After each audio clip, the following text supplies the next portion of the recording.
Hello, Odd Lots viewers. You are about to watch a conversation with Tarek Mansour, CEO of Kalshi. This was recorded live on stage at Chicago's Untitled Supper Club. We had a blast, and we hope you enjoy the show.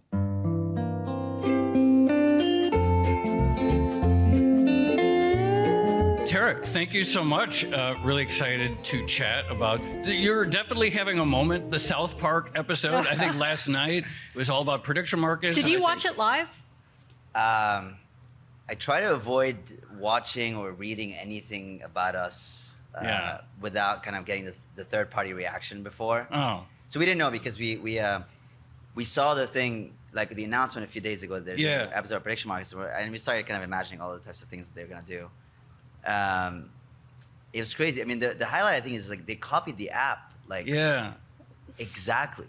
That was. I mean, they even had the referral bonus. They even had some of the bugs we have in the app. It's like amazing. It was unbelievable. So, but you know, it was pretty cool. I mean, there's a few parts that I disagree with, but for the rest, I mean, we really enjoyed it. Yeah, I watched it this morning.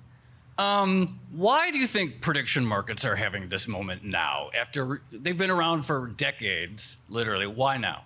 Yeah, I mean, I think there's like path dependence to these things, right? Like it's not sort of like.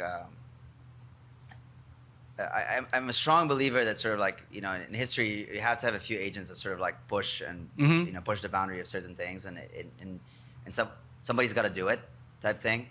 But my view on this, and this is why we started the company, is the fundamentals are there. Like this should be a very large market, and we could talk a little bit about the history. But when we first started the company, this idea of sort of like a financial market that prices questions about the future, we were very drawn to it because, you know, one, if you could build such a financial market, it could be the largest of them all because the largest number of people will care. And the number two is could be the most important because, you know, yes, pricing the you know, share of Tesla is important, but pricing whether Brexit is going to happen or Trump's going to win an election or what's, you know, the the next natural disaster going to be, I think that's at least as important, if not more. At least from my perspective, I mean, when I looked at the history, and you were chatting a little about the history, like the elephant in the room was regulatory. It was I mean, there's a very simple kind of like first order factor here. Well, it was illegal. Like you know, that's a pretty good reason. Tough. I mean, it's a pretty good reason for something not to, you know, generally kind of go mainstream and exist. And the legality has been sort of the thing that has weighed on all prior prediction markets. I don't know if you ever encountered Intrade. Yeah, I traded on there a little. Well, you know, so here you go, right? I mean, Intrade was, you know how that story kind of ended? How familiar are you? I don't know how it ended. So John Delaney was a sort of founder of Intrade, and he was just kind of visionary. I mean, like Don in many ways. I mean, he really believed in you know, he was on CNBC back in 2000, sort of like talking about the forecasts for the election and stuff. But he sort of ran it offshore from Dublin, and it was kind of like a VPN type setup. And then the company got shut down in 2012 by the government. And 2 weeks later, John Delaney died. And he died climbing Mount Everest, and there was a kind of whole controversy of like what happened. I mean, you know, was there some sort of causation there? But for us, when we got really obsessed by doing this, and we realized like actually the only way for this to go big is we got to legalize it.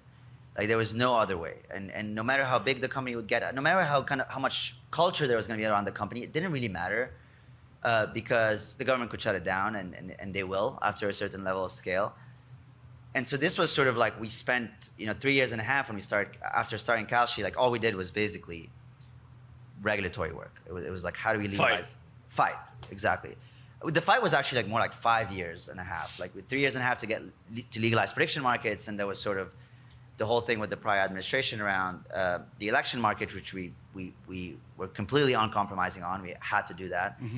And that was kind of a whole 2-year-long process that ended with us suing the government, our own regulator. And then I think that lawsuit, I view it as sort of the probably what the turning point is for these markets. Like this is when we won that the institution, like this is when everything changed, I think. Yeah. Would you have died if Trump hadn't won in November? No, it would have just been slower and harder, but no, not died. I mean, we didn't die under the harshest environment of all, I think. Like you know, well, the first 3 years and a half was like well, this was just not allowed, right? And we didn't, we kept sort of making progress on all the way up until legalizing and launching. But then, yeah, the reality is like the prior government, I think, was as hostile as it gets. That it was just not. They just didn't want it to exist. So. Well, you say that like it's really important to have a change in the regulatory landscape. That there's no way this could have taken off had this not changed. However, there is a competitor that you can access via VPN, fund with stable coins.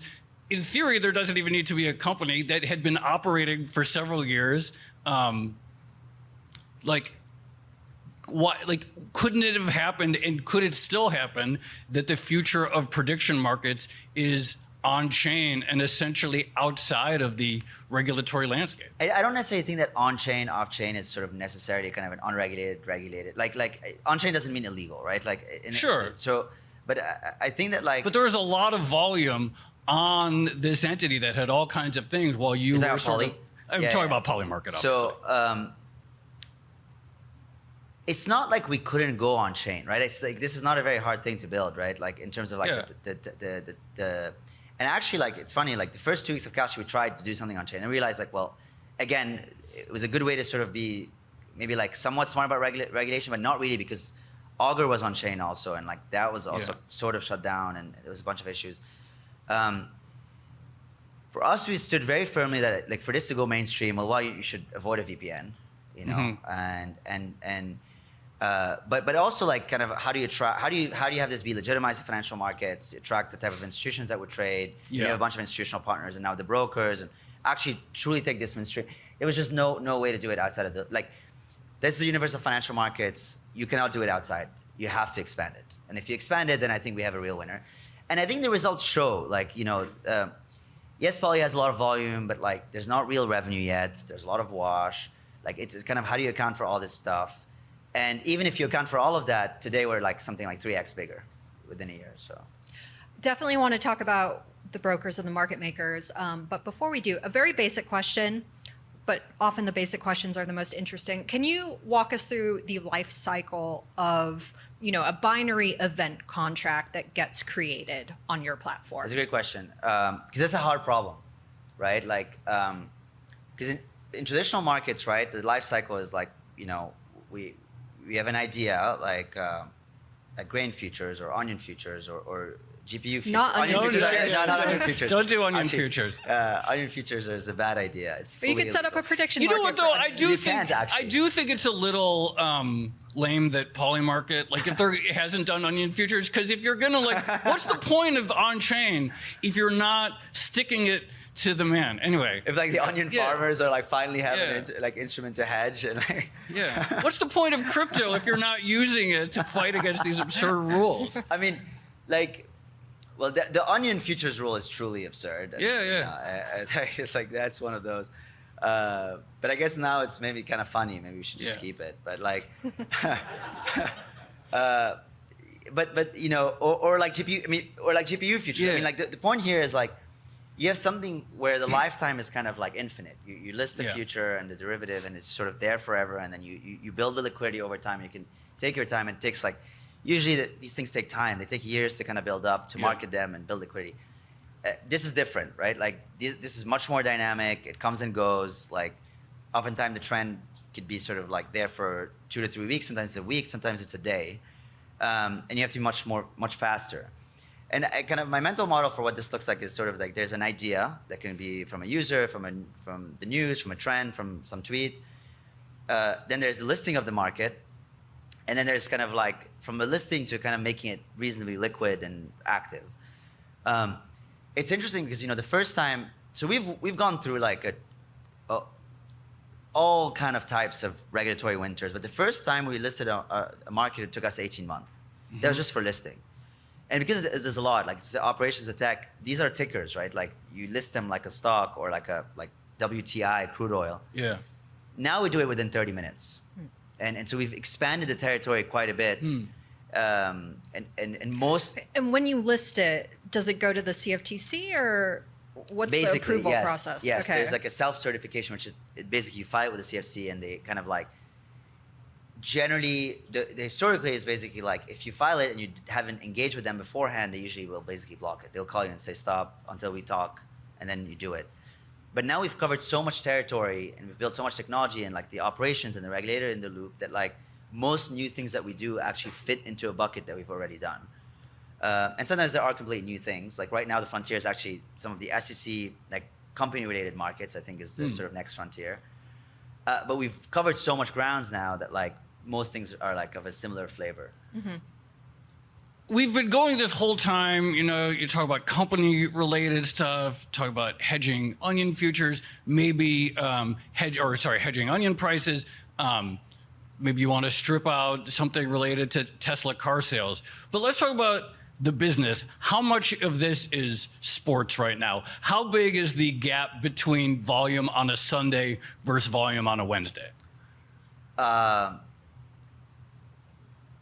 Volume on a Sunday is very, very big, but like it's interesting. I mean, like I'll say a few things. Like a lot of the sports side has grown. Like, I mean, I'm shocked. I'm still shocked. Yeah. Like every week we do a forecast and we beat it. And like, America likes NFL. I mean, I don't know. I mean, they like football. I mean, it's like I don't know, more than expected, I guess. But it's a little bit more than that. Like, you know.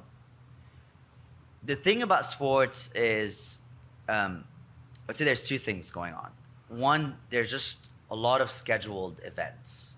Okay. There's just a lot in the week. But if you compare like a one-to-one, like a game to like basically anything that Trump does, Trump will win. Like, you know, like in terms of volume one-to-one, like these markets do really, really well. And it could be literally on like anything he does. The problem there is like, there's not enough scheduled like events. There aren't that many of them. I think there may be over time. But just like, what percentage is sports? On Sunday, like it's not. I mean, probably 90% is sports. On like a regular weekday is like much lower. And what's the gap in volume between 3x Sunday and maybe. Wednesday? Okay. So like, yeah, I mean, NFL Sunday is like massive, but it's a Yeah. little bit like it's a little bit like asking the question like, okay, well, on election day, what was the volume, right? I mean, Yeah. it's like 99.9% elections, right? So sports is very large, but like. We have other categories now, like culture, for example, I think is like growing at a similar rate. It's just starting from a much lower baseline. And our market diversity, our liquidity is just not there yet. Whereas sports is much more kind of like, I would say like much more diverse and much more liquid, yeah.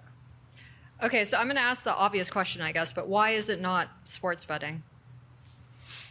You know, I don't have kind of like as much of a problem with the word betting. I think gambling is sort of where I have a problem. I mean, you know, when like CME launched water futures like 3-4 years ago, you know, I remember like the headline about that was like, oh, you can now bet on water. It's like, oh, all right. I mean, I guess the word betting is used very sort of loosely, but like, look, I would say two things. There's sort of the legal question and there's sort of the ethical, is this good for society question. And those are, in my opinion, for sure. that matter. We'll do both of them, don't worry. Yeah, I mean, I guess, so the legal question, I mean, like, our approach has always been sort of legal and regulated first, like always do it within the bounds and expand the bounds. So we did this prediction market, then elections. You know, I mean, a year ago, right? A year and a half, well, a year ago even, like, I mean, people were saying this was going to destroy democracy, right? Like it was the end of the world if we ever got legalized and like, you know, and like it was, and then we got legalized and it was like super biased and, you know, I was being accused of being a Mossad agent. I don't know if you remember that period, but like it was like, I missed that one. it was like a whole thing about, you know, I worked at Palantir and thus I'm obviously kind of rigging the election. But like, and obviously the vibe has shifted pretty dramatically with the election and because, you know, there is some kind of power to these markets. So when it comes to sports, like on the legal piece, like it is legal. Like the CFTC could stop it if they wanted to, but the states can't. That's federal preemption and that's how it works. And we're in extremely strong legal footing. I mean, Don was mentioning sort of this. I don't think the CFTC is asleep at the wheel. Like, you know, they have less staff, but they have staff, and the staff is aware of sports. We talked about it. It's not like we showed up one day and like, hey, surprise, sports markets are here. Isn't Trump's nominee also on your board? The nominee for CFTC? Well, he was ex-nominee now. I mean, we'll see. But I mean, I don't know. But I don't know if it's ex-nominee. But like, there's a kind of questions. But he was not there when this happened, and like he was, you know, so he's still not there actually. So I don't think that's very relevant to the question. I think the change of the administration is relevant to the question. Mm-hmm. Like, yes. I mean, I think it would have been much more challenging in the prior administration. Like, there's no question about that. But the law is pretty clear. I mean, if you read the Commodities Exchange Act, there's like a two-pronged test. And it's an event kind of related to war, terrorism, assassination, violence, or gaming. And then there's some sort of illegal stuff that's illegal under state or federal law. And so you can fall under that category. We could debate whether this falls under gaming or not. And there's actually quite a bit of debate there. And then the second test, which is like, if it does fall under this category, the CFTC can make an explicit determination that is contrary to the public interest, right? So there is that sort of second standard. Yeah. Which brings me to the second question, which is like, I'm just a strong believer in markets. Like, I think a market-based model for these markets is better than the over-the-counter sportsbook model, because the odds are better. Anyone can be a price bidder. They don't have to be a price taker. And the results show like less people, like the percentage of people that basically lose on Kalshi is closer to 50-50. That's just not the case in like a traditional sportsbook. And I think that's the sort of argument that wins it long term, which is like, this is just better. Like, you get better prices, more transparency, and the ability to, you know, influence, like basically participate in a way Sure. you can't in a traditional model. You already said that you don't think that the distinction is not between trading and betting. The distinction is between betting and gambling. So you sort of preempted a question, but there is this Facebook ad that I saw, and it says, breaking news, sports betting in California is now legal. And I saw a screenshot of it, couldn't find it. I found it on a blog. But is that like an actual Kalshi ad that ran? Well, we have a very large marketing team, and the ad is not there anymore. But like, regardless, I mean, so that was though it was. You got to imagine a company Yeah. that's like grew 100x. No, I overnight, get you know? it, but like, so like, but like nothing. You know, you're saying like breaking news. Like, I guess what I'm saying is like we all know what's going on. There is Well, a the news is breaking. I mean, it is legal to trade on Kalshi in all 50 states. okay. I mean, that's big news, like, you know. Yeah. And we are literally, I mean, you know, and so, but like, I do actually think that like, I'm not as worried about this. Like, I it's get it. like, you know, the word gambling is the one that really irks me. Like, I Okay. think, you know, because, like, okay, zero DTE options, like, Yeah. like what retail is doing, what, like $1 trillion of volume? I mean, you probably know the numbers. What is it a day Tracy right now? probably knows. I can't remember, but it's a lot. Yeah. So what is retail doing there? Like hedging? I mean, Right. No, what exactly are they doing? they're gambling. I don't know about that. No, I think it's fun. Like I agree with like this premise that the idea Where of I'll like draw bright the line lines is between- basically yeah. like it's the sort of thing where, like, I mean, in 1905, I think we talked a little bit about this. Like the Supreme Court, there was this whole question of grain futures, and like, should it be gambling or should it be a financial instrument? And if it was gambling, it was going to go under the bucket shop laws, and it was this sort of Supreme Court case, Chicago Board of Trade versus Christie, where Supreme Court basically like ruled in favor of the Chicago Board of Trade, which is like, yes, a lot of people are speculating, but there's value to these markets beyond the actual speculative, you know, activity that's taking place. And then you get into the kind of question of like, what is the standard of the Commodities Exchange Act? Like, should all the activity be hedging? Well, if that's the case, then let's just cancel the whole act. Let's just stop trading altogether, because in most markets, including grain futures, like 95% plus is not hedging, it's speculative. And I think that's true in the stock market. And so, you know, and then like, okay, well, how do you distinguish? And, you know, should we take out the speculative and just keep the hedging? Well, if you do that, then there's no liquidity, and so it doesn't work. And then how do you even know who's hedging and speculating? Do you go and check their personal Sure, finances? yeah. So you go into all these different questions, but like, to me, gambling is sort of like you create an artificial risk, and then you roll a dice, and then you gamble on it, you know. But trading on whether Brexit will happen or not, that's just like a natural risk that's sort of there. And then the second question is that, and to me, the even more important one is like the market-based mechanism versus sort of like, you walk into a casino, the odds are like structurally stacked against you. Mm-hmm. And actually, if you start making money, they like, in the best case scenario, they basically, you know, stop you from participating, and that happens in sportsbooks and others. Yeah. And in the worst case scenario, they like kneecap you, right? Like and so that to me is gambling. Like, it's like the revenue of the company is equal to the losses of its customer, and vice versa. And I just don't think this is the same here. Like, that's not how the New York Stock Exchange makes its money. It makes its money based on fees. Same with Robinhood. Same with, you know, any other. Same with Kalshi. And so I think there's a big structural difference. Well, this was going to be my next question, actually. So setting aside the gambling terminology, part of your argument here is that even if it is betting, it is somehow qualitatively different than traditional betting, where, you know, you have a sports bookmaker who's setting all the prices. And you said earlier that there's more transparency and fairer pricing and all of that. But then again, if you look at some of the words that your own company has used to describe this, you've put up job advertisements saying that you need experts in something similar to sportsbook pricing. No, that's not quite right. No. The job advertising is sports operations, is listing the markets, how to settle them, and all these different things. Which that dynamic is very, similar, right? Like you have to know which markets to list, how to list them, what are the price feeds to kind of like pull up, to basically settle whether it's sort of like this team won versus the other. That's very different from like, we need, I don't know, like someone who's like an expert in like, like programs to like, bring in traders and figure out how to optimize like, how to like optimize like losses and things like that. Like this is very, very different. Well, talk to us how the prices are actually set then. And why does, a platform that ostensibly is a peer-to-peer trading platform need market makers at all? Well, if we list a new market right now, like on, let's give an example on like even Fed rates, you gotta kickstart it somehow, right? Like the financial markets need market makers, right? And they are like financial markets are the ultimate version of peer-to-peer. That's what they are.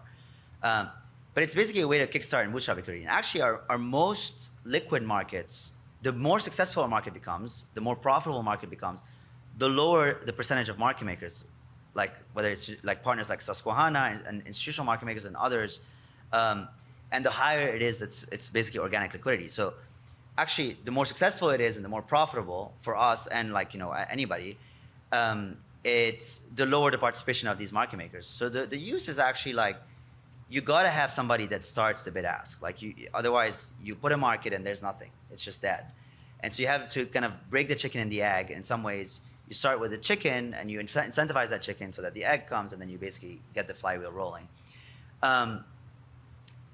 So I think it's kind of exactly the same as financial markets, and like a lot of our liquidity is in the non-liquid markets, market maker driven, and the liquid markets, non-market maker driven, basically. Let's talk about some non-sports stuff and the future. Like anything, you could sort of futurize anything, right?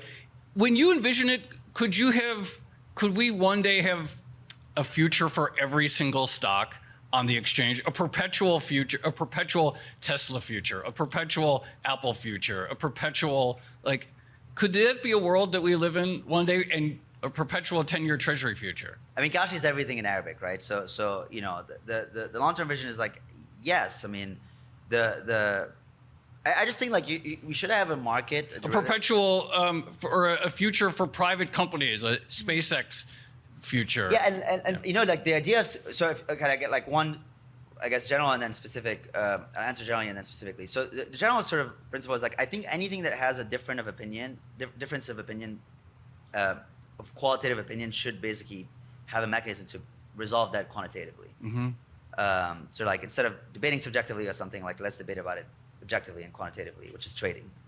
Put some money in. And so, and then there's some limits. Like I think there are markets that do create bad incentives, and I think actually the CA does handle them, and like we really haven't done these markets. But to your question, like yes, I think that's probably what the next frontier looks like, and I think that the concept of security futures has been like a very kind of like, I would say it's been a very exciting concept for even pre-Kalshi. It's not sure. like we're, but I think the CFTC SEC relationship historically has been a big part of the bottleneck, because if you're on the SEC side, you can't really don't really do futures, and if you're on the CFTC side, you do futures, but you don't do securities. And you have this question of like, should I get regulated by both? I mean, you already have one that's sort of, you're like daily in your operations is already very tough. Now you're adding a second one, and it doesn't scale linearly. It scales sort of quadratically. And so it's been really tough historically, but maybe now in this environment, I think it might be possible. And maybe we'll figure it out on Monday, so we'll see. Yeah. On Monday. Okay. Can I go back to the market makers for a second? Yeah. Because this is an area where I think people have a lot of questions, but what are the actual obligations of market makers on your platform? And you talked about how in the beginning, maybe you have this really esoteric contract about throwing rubber objects onto basketball courts or whatever it is. We don't have that, but No, but that's the other guys. Theoretically. Yeah, the other guys. That one the CFTC would block. You Okay. know? How do market makers decide what contracts to actually support initially, and are they obligated to come in and provide liquidity for everything? No, because not everything. No, because you have fair access sort of requirements on a CFTC regulated exchange, so you have to have rules that like basically are generally accessible by anybody in a certain sort of like tranche or tier or whatever. But like, if a market maker wants to come and trade on Kalshi, they could do that, and they have no obligation. They can make, they could take, they could do whatever they want. Generally, what happens is like, if a market maker wants okay, but then how do you kind of incentivize liquidity? Then you could sort of say like, okay, maybe you rebate you some fees if you basically commit to obligations, and the obligations, the way they look like is like, if you make on the Fed market, so that's an actual specific example, like you put like 75,000 contracts up on each side within like 3 to 4 cent spread, and you have like 98% availability, so you're pretty much there every time we kind of probe. You could, for example, get your fees that you pay rebated, so you don't have to pay. So that's kind of like actually our most common type of, I mean, this is pretty much like the market maker program. A lot of them are public. And people can sign up to which markets they want to participate in. So some people sign up to economics, some people do politics, some people do sports, some people do a combo of both. A lot of people do financials. And the reason you want that actually is because without any sort of structure, then no one's going to commit to anything, right? Like, then people will only do it when it's like advantageous for them, and they won't do it when it's maybe like a novel market where we need to kind of bootstrap liquidity and so on. So you have to figure out a sort of set of incentives, especially in the beginning. And those over time go down as the market goes more and more liquid, as you need less and less of them. And are the rebates and incentives, and I guess the information, is that equal for all the market makers on the platform? Because you also have... Depends on the obligations. Okay. So like it's not like you don't do something for like you don't do, finish the sentence. Well, I was going to ask about KT. Yeah. So people ask a lot about Kalshi trading. So it's fully information, like we've operated for 5 years. It's fully siloed informationally. It's like run independently and so on and so forth. What I can say like emphatically, KT has absolutely no advantages, like in any way, shape, or form of other market makers or market participants. And we've always said that, we don't think of this as a flank because it's true. And the CFTC audits us and they see the numbers, and the numbers, are factual. They're not the best performing trader, let alone market maker on Kalshi by orders of magnitude. Like, I'll leave it at that. So they're successful because they're not that successful.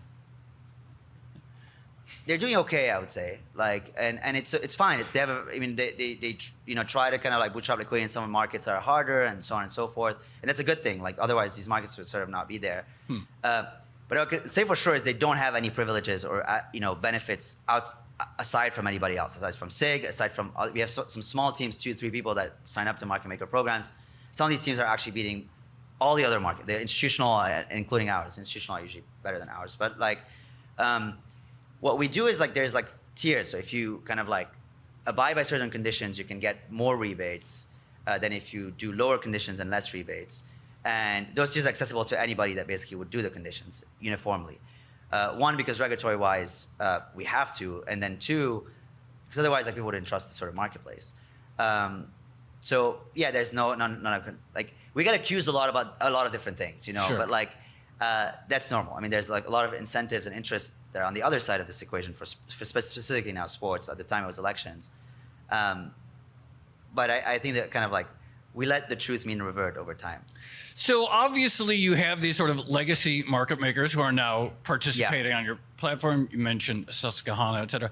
Have you seen, like, I'm very curious about whether we'll see legacy institutions become actual sort of like, use your markets for actual hedging purposes. Now, I'm sure there's some around the election, but some of these other things, like I'm curious, for example, do you know other hedge funds that might have a particular trade on and they want to hedge against the possibility of a negative NFP print because they think that a bad jobs report is going to bust some trade, like that is the risk, or maybe a sort of hot CPI trade, et cetera. Do you see institutions using these markets yet to actually take hedging or positional trades yet? So I think that,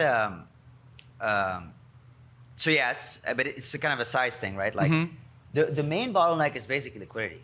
And it goes back to the same question. It's like you have to incentivize more and more liquidity over time so that like you get the larger sizes. So like a typical, I mean, the way I think about it is like there's the small prop shops and the smaller shops, like those are doing some, and like because you can take millions of liquidity on Kalshi, it's not that difficult now. Depends on the markets and so on. But then if you get to sort of the buy side firms, like the larger, you know, where you're just getting the top 10, 15 on the street, top 10, 15 hedge funds on the street, and then after that corporations, like then you're talking like the minimum size, like for even to care is 8 figures, but probably 50 to 100 million. And so I don't think liquidity is there quite yet. Like elections start flirting with that sort of level, and we've seen some, but like we don't see that. Like it's just a matter of time for liquidity to build up. Okay. For the kind of like deep institutional use case to basically start kicking in, and I think I see this over the next 2-3 years. Like I think that's going to be a very big part of Kalshi. It's always been part of the vision because you create a marketplace where you can price anything. Yeah. What you're doing at that point is you're pricing risk. Sure. You're pricing any risk that's sort of happening in the wild, and then when you price the risk, it's much easier to create the liquidity. The same way it's easy to create liquidity for the option market today, that it's much harder for some esoteric event. As there's more and more price benchmarks, then you can provide more liquidity. And then after that, we can basically really cater to this sort of institutional risk transfer use case, which I think is kind of where the TAM really expands long term. I mean, I assume in addition to talking to regulators, a big chunk of your time is spent going out and talking to institutional players, either on the market making side or maybe buy side, who might one day potentially be interested in actually using this as a hedge. What are those conversations actually like? You know, you have this partnership with Susquehanna now. What are the concerns that they lay out when it comes to this new business, and what are the sort of, I guess, enticements that you offer? So I would say like right now it's a lot more just like learning. It's not necessarily like, hey, our approach is much more like we learn, and then we figure out how to build the right product, and then people come. It usually works that way, not sort of like, oh, like, sort of come. Did Susquehanna, did they approach you then? It took a while. I mean, like we had a relationship like way kind of when we started thinking about the company. And we have a relationship with like a lot of the sort of institutional players and like the market makers. And I mean, I worked at Citadel before, and but like I don't know if like we just had a relationship and we started talking, and you know they see the vision. Like so Susquehanna really believes. I mean, Jeff Yass really believes in the vision of sort of like this idea of like to have some skin in the game to forecast any question about the future instead of debating about it. And he's always loved prediction markets. So there's a little bit of a natural fit there. But like going back to the kind of institutional, like what we learned is like it's there, right? A lot of them, whether they price these specific events like NFP specifically, or like a CEO leaving a company specifically, or they're worried about it, like even if they don't price it specifically, but they're sort of like, this is something that I'm worried about on my thesis. Like I have a thesis, but these are some of the external factors that could like screw it up.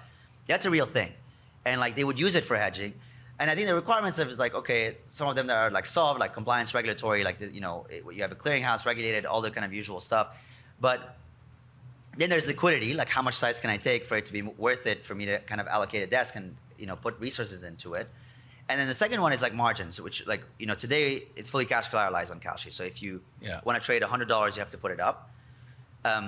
That's very difficult for like, let's say a Citadel. Well, I was going to ask actually, do you anticipate on the roadmap sort of buy-side traders, when there is perhaps, if it happens, sufficient liquidity, will they be trading on Kalshi, or will it be something they trade through their prime broker or their futures broker? Both.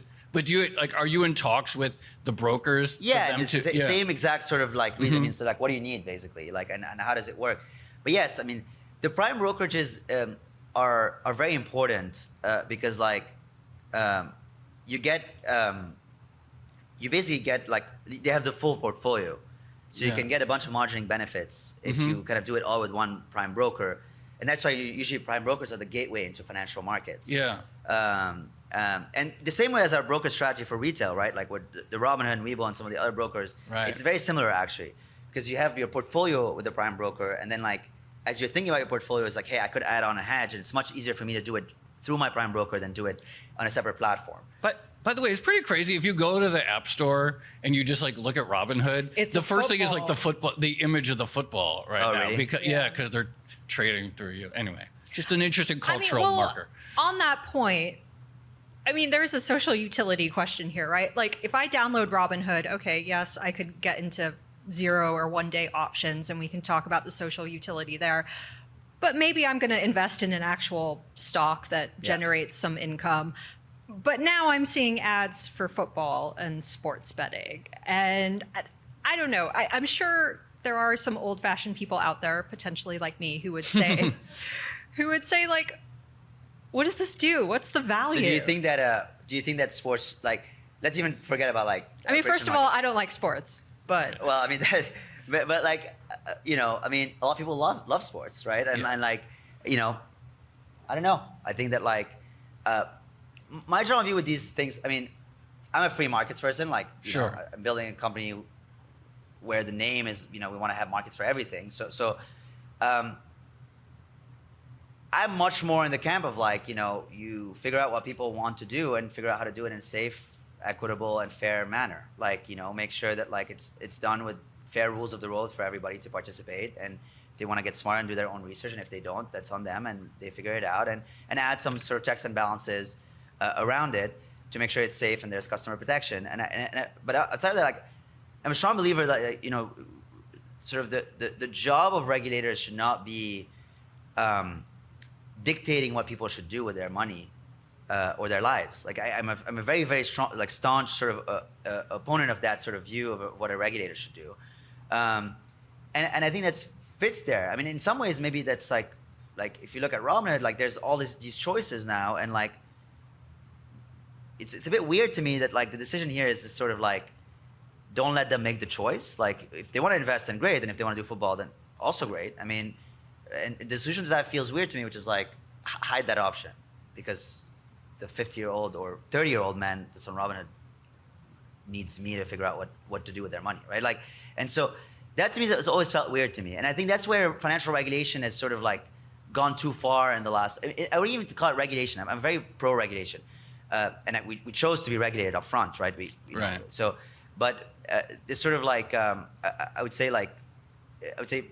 I mean, people are like, what, lawfare, but whatever. Like the financial regulators, I think, have taken it too far in that dimension. So as we've mentioned a couple of times, there's this big meeting in D.C. next week. There's going to be a roundtable.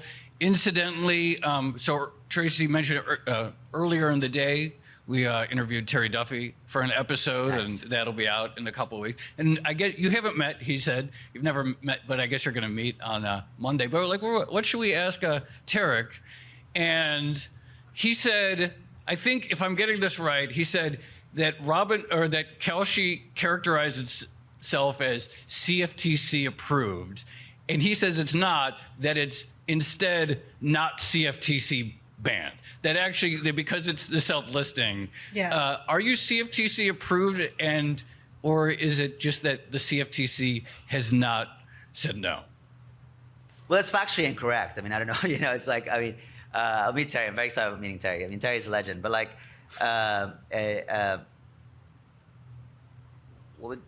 we got a license, and then a second one. So we got the exchange, and then the clearinghouse. I mean, and then the broker license. So the exchange was like in 2020, and the clearinghouse was 2024, and then the broker one was in 2025.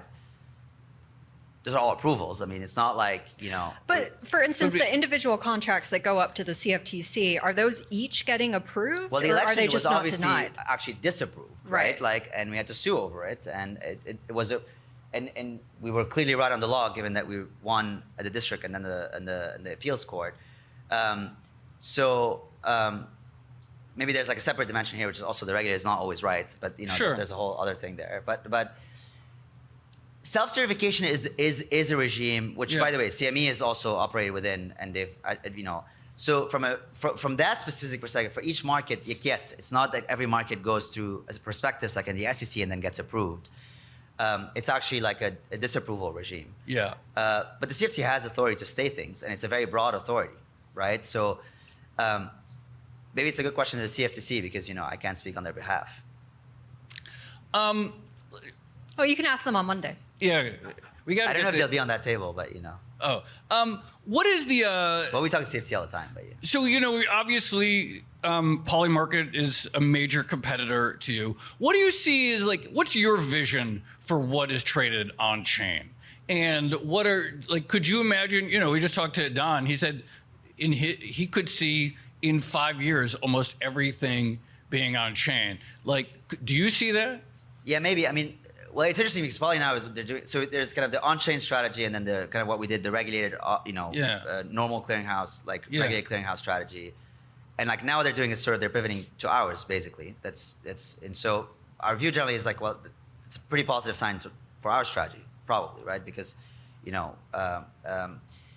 but even setting aside competition, my point is for you, like regulated. To me, it's a regulated like front. It's more sure. So okay, there are a lot of benefits. I really believe that, and I think the being on chain. Okay. Yeah, because like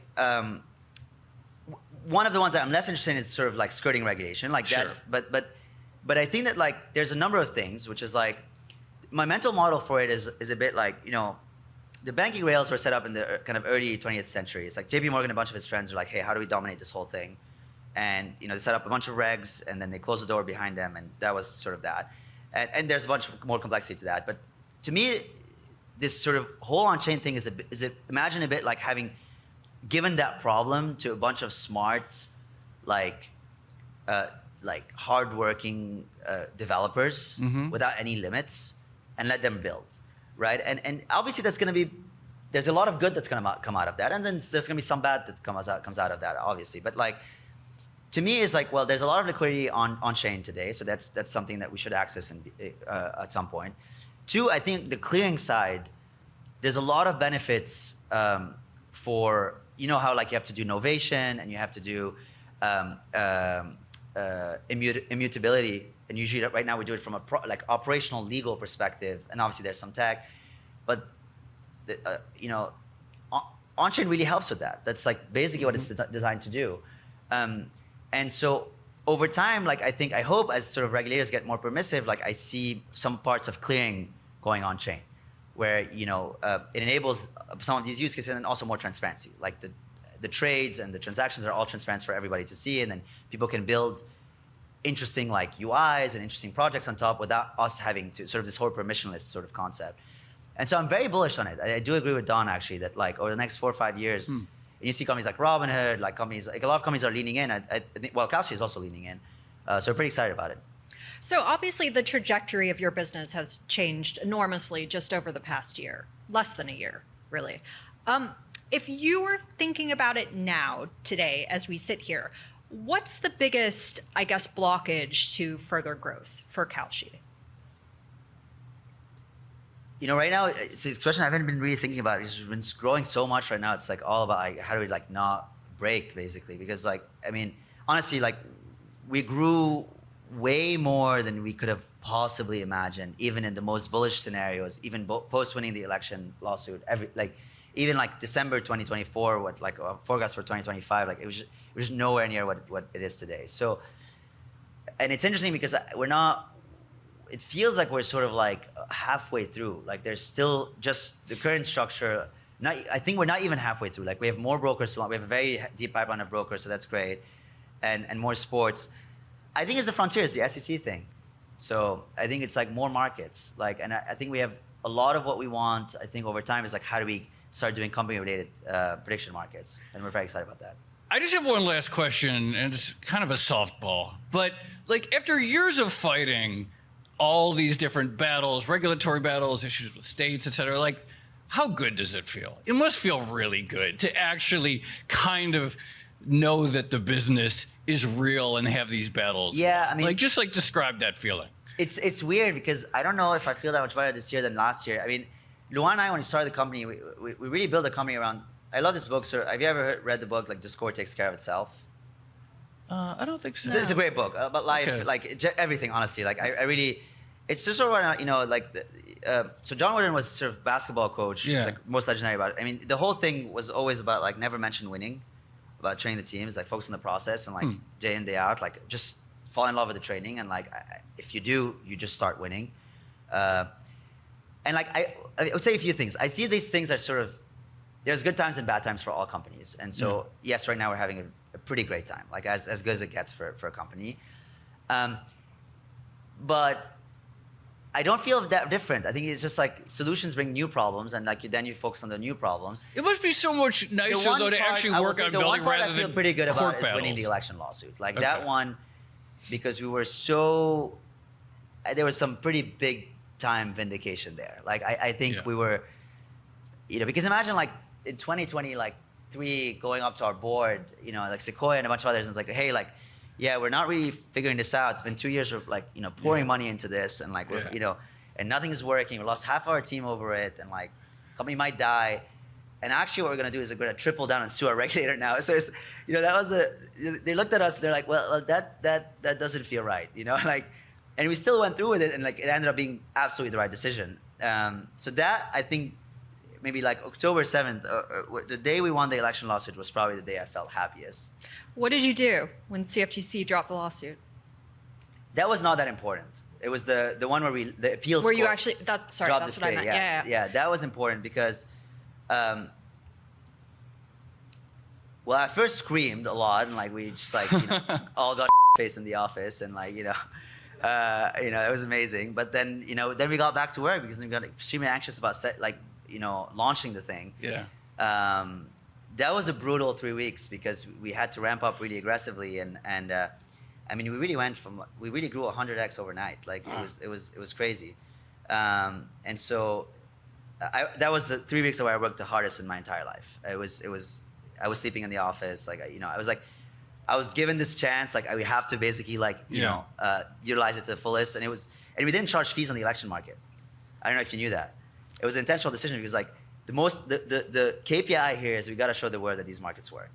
Yeah. And it's done safely, and nothing bad is going to happen, and democracy is going to be totally fine. And actually, and you'll see, we're announcing a few things with some big news organizations pretty soon. We'll see the shift that's happened in culture, where like the level of embracing that's happening with prediction markets now. That's pretty nice to see. It's gotta feel plus great. South Park. And South Park, yeah. Tarek Mansour, thank you so much for coming to Odd Lots Live. It was a lot of fun. Thank you. Thanks so much, guys. That was fun. That was great. Thanks a lot. That was our conversation with Tarek Mansour, recorded live on stage in Chicago. Thanks for watching. Shall we leave it there? Let's leave it there. All right. This has been another episode of the Odd Lots podcast. I'm Tracy Alloway. You can follow me at Tracy Alloway. And I'm Jill Weisenthal. You can follow me at The Stalwart. And if you enjoyed this conversation, then please like and subscribe or leave a comment down below. Thanks for watching.